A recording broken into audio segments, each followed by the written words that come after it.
বিশ্ব রাজনীতির মঞ্চে পরিণত হয়েছে দক্ষিণ এশিয়া, আর এই মঞ্চের মূল আকর্ষণ হয়ে উঠেছে প্রায় ৫৭,০০০ বর্গমাইলের বাংলাদেশ। ৫ আগস্টের রাজনৈতিক পরিবর্তনের পর বাংলাদেশের ভূরাজনৈতিক মানচিত্র যেন সম্পূর্ণ বদলে গেছে। দীর্ঘদিনের ঐতিহাসিক মিত্র ভারতের সঙ্গে বাংলাদেশের সম্পর্ক এখন তিক্ততার শীর্ষে পৌঁছেছে। বিপরীতে ঘনিষ্ঠতা বাড়িয়েছে পাকিস্তান, আর চীনের সঙ্গে কৌশলগত অর্থনৈতিক সম্পর্ক আগের তুলনায় আরও গভীর হয়েছে।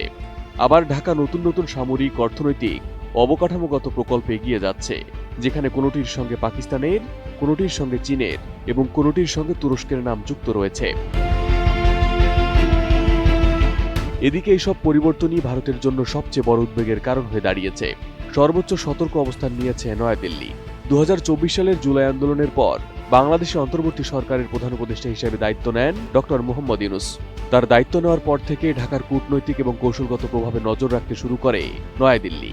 বিশেষ করে গত বছর চীন সফরে গিয়ে ডক্টর ইউনূস উল্লেখ করেন, উত্তর পূর্ব ভারতের ৭টি রাজ্য অর্থাৎ 7 সিস্টার্স সমুদ্রপথে বাংলাদেশের উপর নির্ভরশীল। তিনি বলেন, বাংলাদেশ এই অঞ্চলের একমাত্র সমুদ্র অভিভাবক এবং এটি দেশের জন্য নতুন অর্থনৈতিক সম্ভাবনার পথ খুলে দিচ্ছে, বিশেষ করে ট্রানজিট, বাণিজ্য ও উৎপাদন খাতে।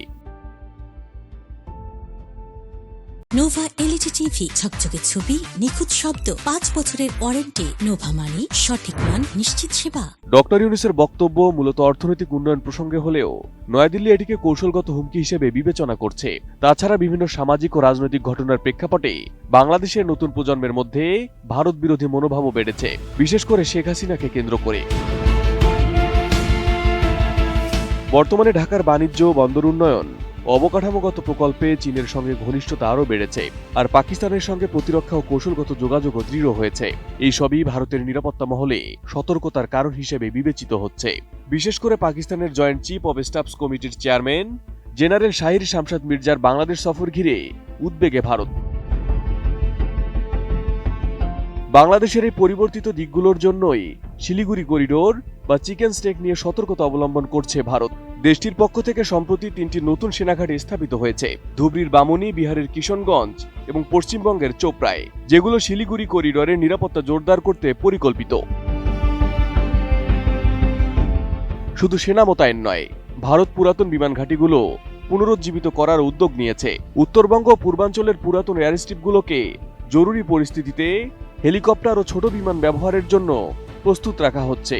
সব মিলিয়ে নয়াদিল্লি যেন নীরবভাবে একটি যুদ্ধ প্রস্তুতি শুরু করেছে।